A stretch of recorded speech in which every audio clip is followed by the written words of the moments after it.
Welcome to Be in Tune. Join me, your host Darian, and my producer Joab, as we have conversations that deepen our connection with our higher power, ourselves, and the world around us.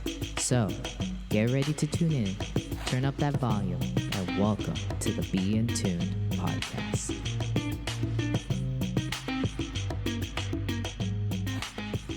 If anyone's thinking this is work, yeah, relationships take work. It's not just your romantic relationships, it's your friendships, right? Those platonic relationships, they do take work. Yeah. And one thing that popped in my mind, or captured my attention, I should say, it didn't pop in my mind, it captured my attention. When you were giving like the overview in the article, you talked about the immediacy. Yep. A lot of us jump into relationships, not just romantic relationships. We jump into even friendships very quickly. And then all of a sudden we're getting upset because expectations are being unmet, right? Certain needs are not being met and the relationship is not satisfying. And unfortunately, a lot of us, what we do, a lot of folks do, is they suddenly ghost the relationship. They disappear. They drop it like a bad habit, and while engaging in a bad habit of just like dropping it and walking away. And there's something to be said about reflecting on your relationships. There's some relationships you gotta say peace to. You gotta go. Not me. Me and my house, we will honor the Lord. And what's happening here ain't honoring the Lord. Okay, that's fair. I'm like, how do you tie that together? I'm like, what? I see where with that though. I see. Yeah, that could have gone south. It may be tipping. It's okay. But what I'm saying is like, there's some relationships that you are going to have to cut ties to because they are not healthy. They ain't helping you grow. Ain't nobody growing in this. If anything, it is dying. And someone's dying on the inside too. You maybe both be dying. And that's terrible. Well, let it go. Some relationships, they got to go. Yeah. And then there's others that think back, like, did you cut some relationships a little too quick? Did you talk? Joe, this is literally going to have to be like multiple. I was thinking the same thing. We are only on point 1. No, point 1 and 2. There's still point 1 and 2 other points and a whole like synopsis afterwards. So yeah. Lord, this is good. Have mercy. This is good. Welcome to our Expectations Relationship series. This is part 1. I know, right? But like I was saying, right, because I digress, is have you ever cut some relationships pretty quickly? And like, I get it. Sometimes we drop relationships pretty fast because it's like, I'm uncomfortable. And I don't know how to fix this. This is where our attachment styles actually kick in. Yo, this is like Lord of the Rings trilogy. Like, I mean, not even trilogy, like the series, like the Harry Potter series, like there's just so many layers. Sweet baby Jesus. But attachment styles, let me just quickly remind folks, like there is a secure attachment, right? Right, where we're feeling like pretty okie dokes, right, when it comes to our relationships, right? There's no like fear of like, oh, something bad's gonna happen. No, I actually have like a better definition. Let me read it. Right, individuals with a secure attachment style have a positive view of themselves. Themselves and others, and they feel comfortable with intimacy and independence. They are able to trust their partners and feel confident in their relationships. Yeah. And let me give it like a romantic relationship example. It's like someone's in a romantic relationship and their partner's like, hey, I'm gonna go hang out with I have dinner with my friends Tuesday night. Okay, bye. Have a good time.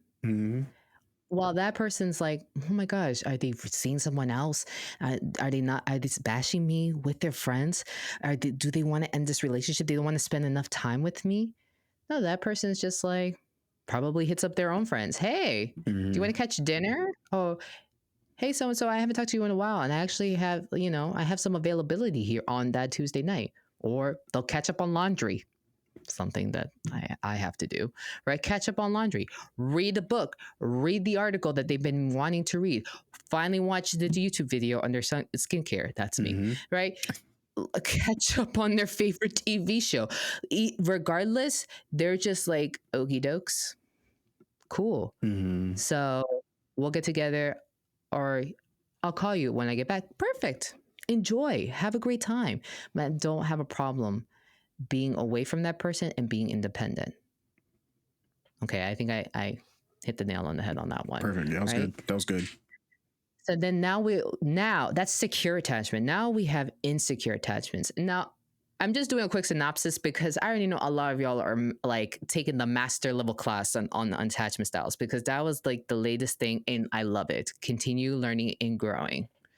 So we enter insecure attachment style number uno, which is anxious attachment, right? People with an anxious attachment style often worry about abandonment and seek reassurance from their partners.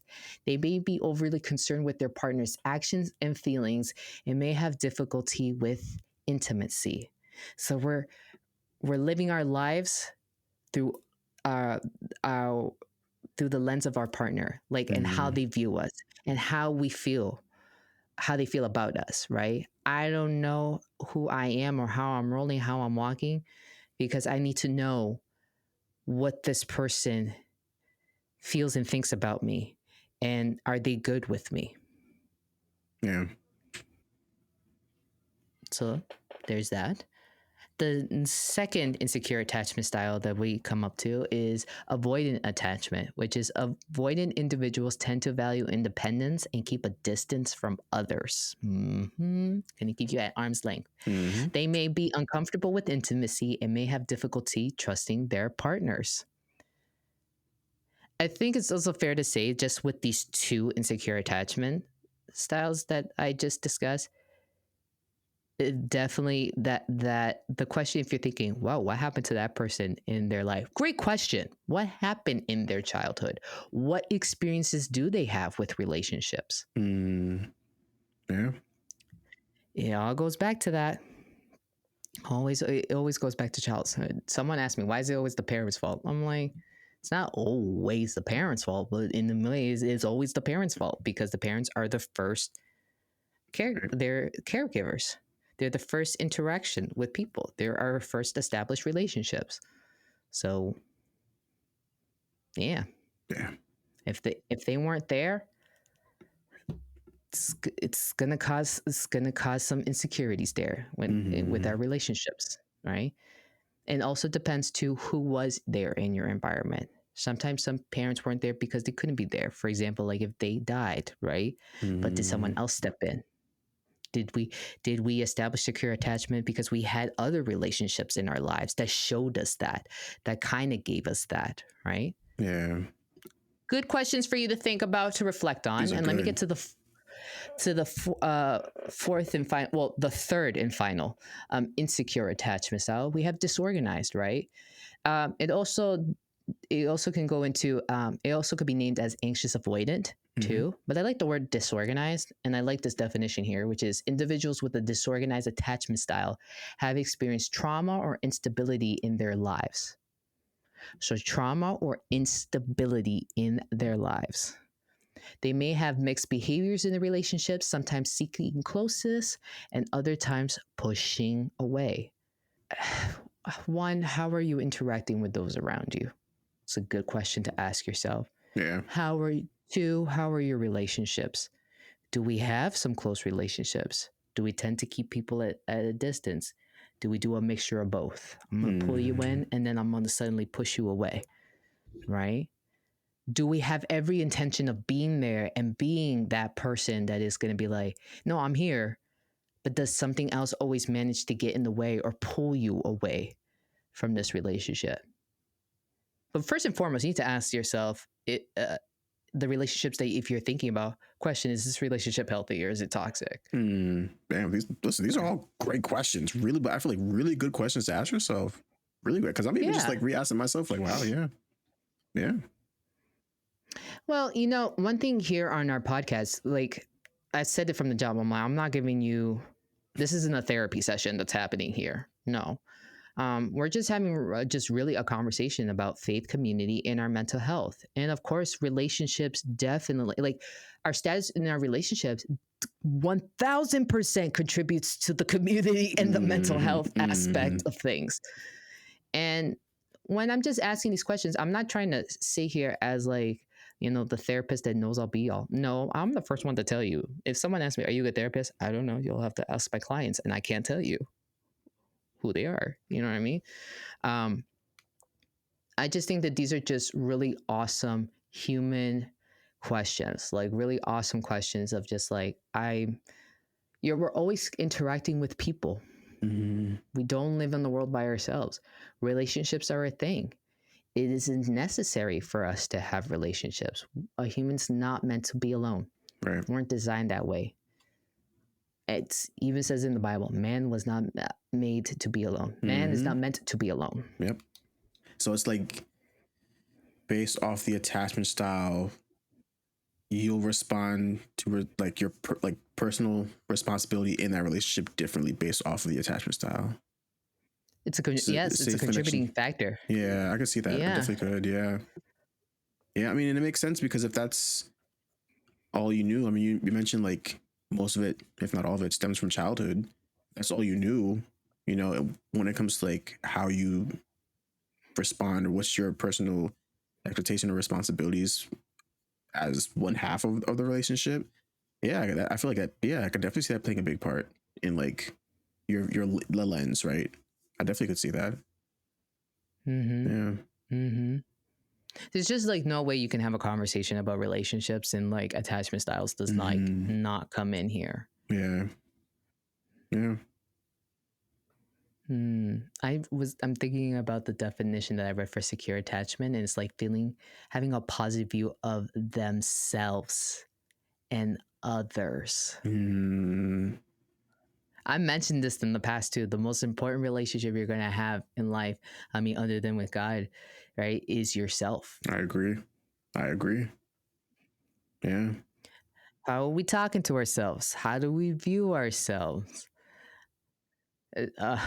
Someone did ask me, they're like, why does the self have to matter? I'm like, because it's you. Yeah. I mean, I think you even said it best in another episode. Like, I mean, well, in the Bible, it talks about like loving your neighbor as yourself. And it's kind of hard to love your neighbor if you don't really love yourself. So it's like, yeah, self is the first person. Self is the first person. Presents a challenge, you know, presents a challenge. Yeah. Presents a challenge. So responsibilities, tying it all back there, right? I just never thought of it that way. Like if I'm setting realistic expectations in my relationship, what is my responsibility? What am I saying, yes, I can do? I am capable of doing. But you know what also popped into my mind as you were talking about point 1 and 2, because I think I have them here. Actually, you were talking about the talking points that came from the article, like your expectations shape your satisfaction. Then the problem isn't believing in love; it's expecting. Oh wait, no, we didn't touch on that one. Which one? Job, you're still on point 1. Wait, which point are you talking about? Point 2? Point 2, the problem isn't believing in love, it's expecting a fairy tale. But you were talking about the results that came about from the article, which is that it's not the belief, it's the unmet expectations that contributes to dissatisfaction in the relationship. But actually, can we just jump to the talking point here? Because that's talking point number 2 that you have in the outline that you and I have. Yes. Yeah. So yeah, this one says the problem, like you said, the problem is believing in love. It's expecting a fairy tale. Believing in soulmates or ideal partners isn't bad. The issue arises when current partners can't meet the romanticized standards. Like, wow. I think this is going to be the point that we're going to probably have to stop at because, dear God, we're going to have to talk about it. Yeah. Okay, I have a question for you. Yeah. Do you think that in our society, right, just sticking with our society, right? So where we live, like in the country that we live, right? You know, um, and it's even in the part of the country that we live. Let's go even that more specific, right? Do you think that people have um, that people romanticize their relationships? I'm going to say yes, absolutely, for a few reasons. And I kind of feel like it's not. So I say yes, not as a way of like this, you know, our side of the globe is terrible. I Right. just think there's a lot of, let's just say, influences that our side of the world does or portrays a lot more, I'm noticing, than other areas of the world. I think, of course, social media, the movies, Hollywood, they'll portray, the typical, fairy tale, the love stories, right? Um, which for one are some mainly supposed to be meant for entertainment purposes, right? But I think sometimes we can take them as like word, or take them as like this is how it should be. Um, and unfortunately, like I think that's why we see a lot of relationships probably failing, because we're basing that off of something that just isn't realistic. And I could, for one person, say like, yeah, like I've definitely been in that route where it's like my expectations kind of have been fairy tale because I'm basing it off of something I've seen in a show, or like something I've seen off of, two actors, like they're feeling, a certain way about each other, so like, and it was instantaneous, like, it happened just like that. Like it should be like that, for every relationship. Um, so yeah, I don't think in our society, like, yeah, I don't think like it's realistic, like how we treat like relationships. Because I think there's just a lot of influences that we've just learned over the years, and like we've just become accustomed to seeing that over and over and over again. Like we just adopt that into our own personal relationships. Yeah. The book Boundaries in Dating is popping into my mind, especially when we read that in our book club, right? Um, because I believe there was a section in the book that talked about our expectations in our relationships. And it did talk about romanticism, how we do have that influence of the media to shape up our view on how relationships ought to be, which then contributes to the expectations that we set. I thought that when we got to that section of the book, I was like, this is so good because, well, at first it was like, how dare you? I feel like I'm being, raked through the coals here. I felt a little called out. Um, but also I'm like, I'm not ashamed of saying this. I'm like, I think I fell for all of that trap, like the media of like, you know, this is what love is supposed to look like. This is how, you need to have that connection. Right. Like Yeah. that if like you see that person on the subway train and you make a good eye contact, it was just meant to be. Right. Yeah. Or it was serendipitous, and there is actually a movie called Serendipity, which I actually really like. But that guy goes through a lot. Just I wanted to be like, I don't know if it's worth it. I'm not, but I can't. But I feel like that's the point. I mean, with social media and the entertainment industry, like, I think what they're good at is tugging on the needs of humans. I mean, of course, that's what's going to attract you to, for engagement. But at the end of it, I guess, like, isn't it, it's all just coming from a place of need. Like everyone wants to be in relationship. Everyone wants to be wanted, to some extent. All entertainment, all Hollywood is doing is kind of just like portraying that feeling in, you're I guess like you're kind of living that out through the people on the screen. So you kind of can relate with that, because like that's what Yeah. you want also, Mm-hmm. Yeah. And then also like people like when well, to add on to that, I should say, is people posting about their relationships, and it's like, well, obviously you're not going to want to post the bad stuff, right, or the not so aesthetically pleasing side of things. Yeah. I mean, if we're only seeing the goals, side of thing, and then of course that's going to cause a desire in us. Like we say that about folks who we think have a great relationship. We're like, you guys are such relationship goals. Well, okay. I mean, that's really cool. You can look up and admire, right? Actually, this is a great example because they're such a public figure and they've talked about it. Like the Obamas, right? They've talked like, come on. There's this photo where she's like hugging him, and she actually like breaks down that photo because it came out like in a like a Times magazine or something, and it was like she has her head against his forehead and she's holding his arms, and like that was going everywhere. People were like, goals, relationship goals, right? So here he is being like the most powerful person in the world, and she's right there like holding him, right, and holding him down. Do you know what I'm talking about? I feel like I remember the photo, but I didn't remember anything of what she said though. So, actually, so this comes later. She said that in that photo, like I think it was just an interview. She was like, "Yeah, he had the habit of rushing things, and I had to like hold him and be like, slow down. They're trying to get a good photo of you." And the photographer captured that, and the photographer's like, "I got it. Like this is it." Because like he came in and he was just like, took a picture. All right, we good? We got the shot. Okay, good. Like he's moving on to the next thing. And she's like, whoa, come here. Like slow down. Take a moment here. And she's also then later on wrote a book and talked about how her relationship wasn't like as goals like that we made up in our minds by just seeing one photo, one picture. She was like, it was a lot of work. It's a lot of work. You know, it was a lot that they had to endure privately and publicly. Yeah. So yeah, I feel like that just goes to show like you really shouldn't take, well, everything you should kind of take with a grain of salt, because you're only just seeing a portion of it, so you really can't treat it as word. You shouldn't treat it as word, because you're not seeing the full picture of it.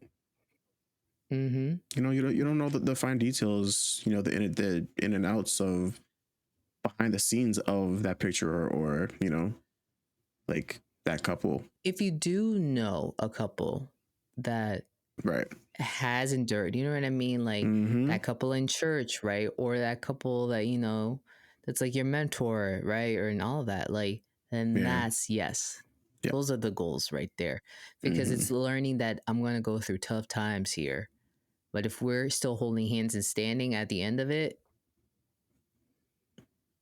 on the romantic end of things. On the friendship end of things, it's like what I told you, right? When we had like our friction, I'm like, it's good that we go through stuff like this because it helps with our growth. Yeah, absolutely. It helps solidifying our friendship. I'll never forget what you would say. You were like, you sighed. You're like, that's true. Well, that's I mean, true, sis. It is, and I think that okay. So this is, I feel like maybe this ties into that same statement. But I think the reason why I sighed is because it's difficult to have that conflict. I mean, you kind of need that conflict to grow. But again, one thing you're also not seeing, especially in these fairy tales, especially in these posts, is you're not seeing the conflict behind the screen that got them to the point that it got them to.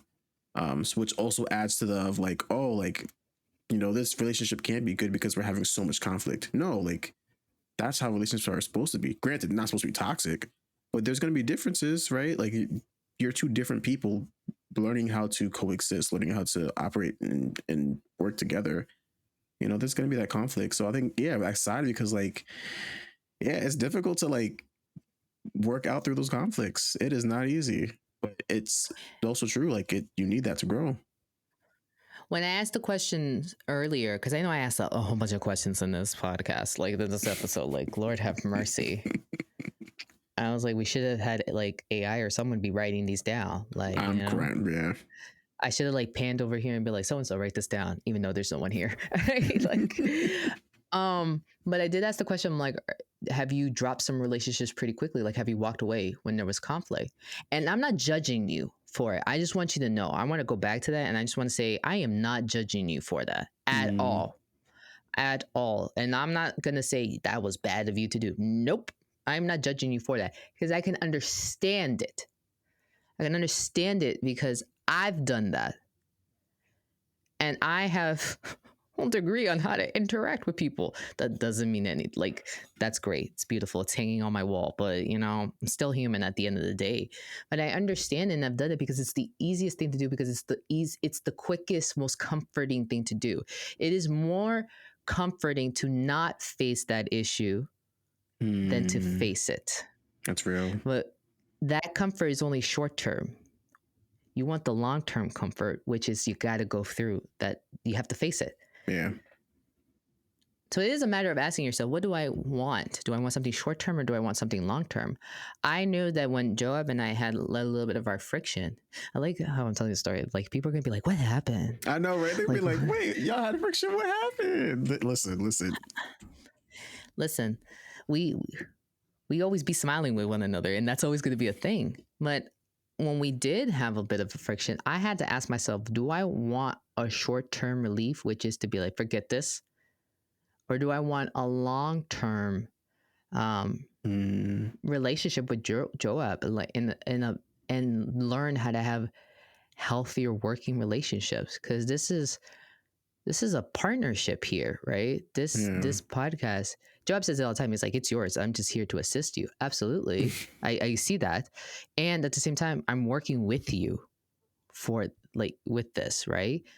And the question is like, did I want to have something short term, which is like, okay, we'll do a couple episodes. The friction is still there. We're walking a little bit on eggshells. We're not talking as much. Because guess what? That's going to affect us talking and our dynamic, our chemistry, something that's been highlighted to us. Like, you guys have really good chemistry, right? I wouldn't be cackling as much. Oh my gosh, have I gotten loud in this episode? Oh, no, you're doing good. Okay, I'm maintaining myself. Good. I wouldn't be cackling as believable, like, as true. Like, you know what I mean?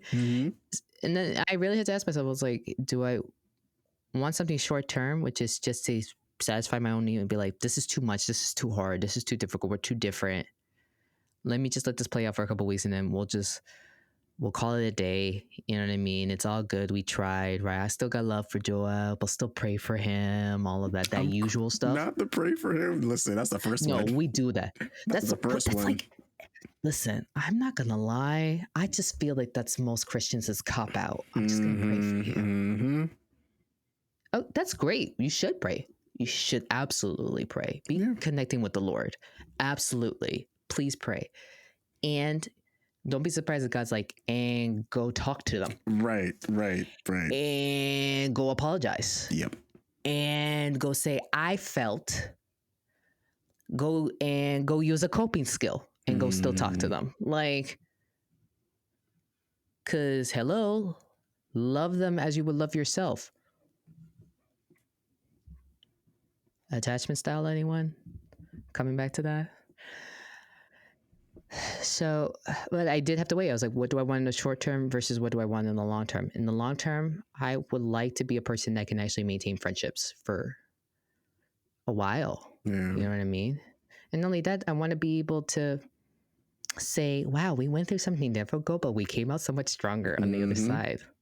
And did like immensely. That's why our smiles were so big in that photo that you all liked. Why like this?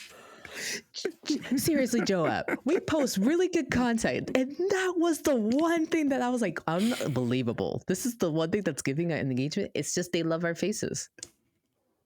That's my conclusion. He just loved my face. I guess so. Like, out of the 140 post shorts that we have, the posts, but you know, I guess you could. Thank you. We still face. Thank you. Yeah, we still do, for sure. We thank you. Like we felt the love. We felt the love and appreciation with that one, for sure. I think it's also the new glasses. because those are new glasses, right? They are, yeah. You rocking? Mm-hmm. I saw someone else have those same shape. I'm like, they have Joab's glasses. Not they have my like the same thing. glasses. Well, you're the only one that I saw wearing those types of glasses until I saw this other person, and I said, they have Joab's glasses. Okay, I gotta get a trademark now. Trademark look. There you go. Right. But yes, going back to what I was saying, like, it's just, it is easier to not face it. Mm-hmm. And it's okay, no judgment. Like, do what you got to do, right? And then ask yourself, is this satisfying any maybe long-term goals? Or better yet, is this going to support the expectations that I have set in this relationship? Does this support the responsibility that I know that I have in this relationship? Yeah. But it's so much easier to avoid. Now, I want to bring in a little bit of a therapeutic point, if I may, a little therapeutic parentheses. I just want you all to know too that there is a difference between avoidance and distraction.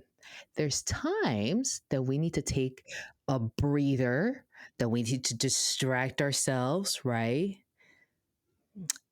Put down the laptop if the numbers are not crunchy, or we can't get this paper done, right? Or just you had a meeting that you were just like, I don't know, I didn't like it. It's okay. We can walk away from things. We can go distract ourselves, distract our minds, distract our emotions, right? Maybe have our emotions transition to something else. Then there's that whole, I'm going to walk away from this thing and never have the intention of going back to face it. When you distract from something, you do have the intention of going back to deal with whatever it is that you were distracting yourself from. When you avoid, there's no intention. Yeah.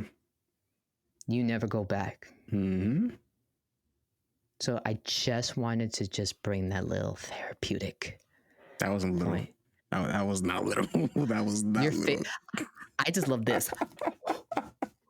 Because I'm like, no, you did not just throw a monumental point in the mix of that. Like, what?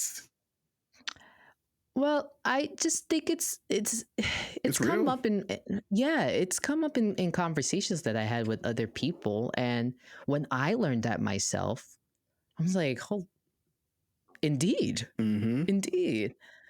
And then you're like, wow, I was told, like, because I've been asked that, like, is it avoidance? I'm like, did you face it? Did you go back? No. Do you plan to? No. Then I think we're avoiding the situation. But there is this such a thing of needing to take space, needing to distract, needing to, have a breather, and that's and that matters. And it also does matter too, like on how you distract and all that. Like, honestly, if I really want to bring the Christian point here too, like, Jesus took his time. He took his breathers. He did. Definitely did. He just, so you're saying Jesus went and distracted himself? Yes, with prayer. That was his health. That was his healthy coping skill there. Why would you say it's monumental? I don't think it's. I think it is. Okay. The reason why I say I think it's monumental is like, because I guess I could see it for me, right? Because I know when the moments where I'm like, of course, like, have the moments where I distract myself, but like I'll come back to that thing, and of course work from that place.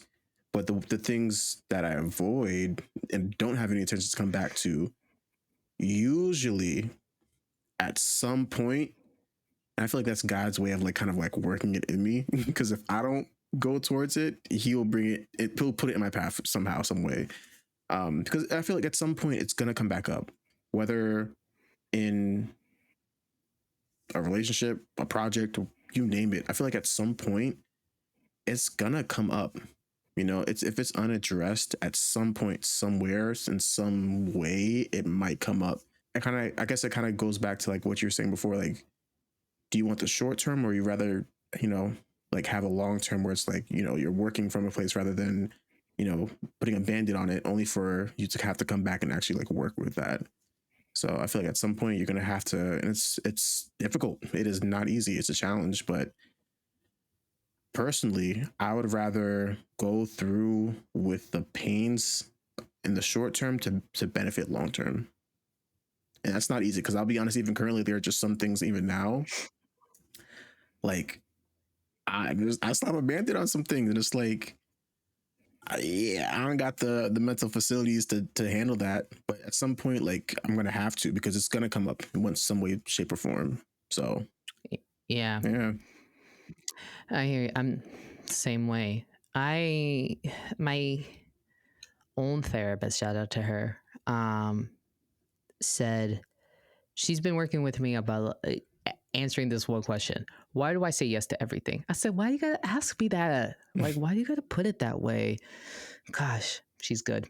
And she was encouraging me to learn how to take 12 to 24 hours before I agree with something. Even though I know in that instant that's what I want to do, she's like, let's get in the habit of learning how to say, yeah, just give me a night to sleep on it.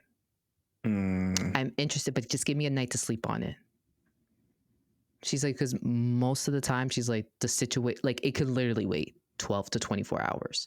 Yeah. She's like, and she said 12, she's like, at minimum. Like, that's a day for you, right? And I bring that up because it's, I'm not saying you go ahead and distract yourself for 12 to 24 hours. Oh, what I'm saying is that even when it comes to facing something that is difficult and you know, like on the long term, I have to face it, it's okay to give yourself that time to mentally prepare yourself to face that thing. And even if you can't, even if you're not fully mentally prepared, but you know you need to face it, I've always heard this phrase and I love it. Do it scared. Yeah. Yeah. Allow yourself to be vulnerable and just do it scared. Like a lot of the things that that have been achieved in life, there was, of course, that vulnerability piece there, that courageous act of like someone's like, I'm scared and I'm still doing it. If you know at the end of the day you have to face this thing because you know that God's going to somehow bring it into the forefront, into your path, because he does that to me too. And sometimes I'm pretending I'm not looking, and God's like, I know you can see this, so stop it. Yeah. I'm like, I don't want to be a Jonah though and go the opposite way. Yeah. Yeah. If y'all don't know that story, read it. It's a goodie. Look at the map of the destinations. That's gonna put into perspective. I saw a sermon. Someone pulled up the map. And I said, Lord, I was like, oh my gosh, that wasn't like, I'm going to the next town over. Not even. That was like the next state over. He didn't say, oh, I'm going from Brooklyn to Queens. Like, he's just spread love is the Brooklyn way. Oh, we ain't doing that. Nah, you lost your chance. Too late. You didn't help out, homie. I didn't listen. If I recall. I didn't know what you were talking about. I didn't know what you were talking about, in my defense. You out here repping Brooklyn, and I'm like, you don't even know. I was born in Queens, so I can't rep Brooklyn. That's true. You were born in Flushings, which I'm always associating with the nanny. I just want you to know. I figured. Okay, that's fair. That's fair. You know, she was from Flushing, Queens. Anywho, we should just wrap it up because I could already tell just the way we're going and the way my cadence is. We're gonna have to save 0.34. We're gonna have to. It's so sad because there's just so much more left. I think there's one last thing I think we should touch on. Okay. I don't know if we have enough time to really talk about it, but I think it's good for this conversation because we're talking a lot about, I think it's good for both romantic relationships and platonic relationships. The 80-20 rule or the 80-20 Lord have balance. mercy. I knew you were going to say that one. I just, you know, what do you think? Is it worth opening that up? Do we have time to open that up? Of course, Joa brings up the 80-20 rule right at the end. What is it? You'll just have to wait and see. Until next time, remember, be in tune. Peace.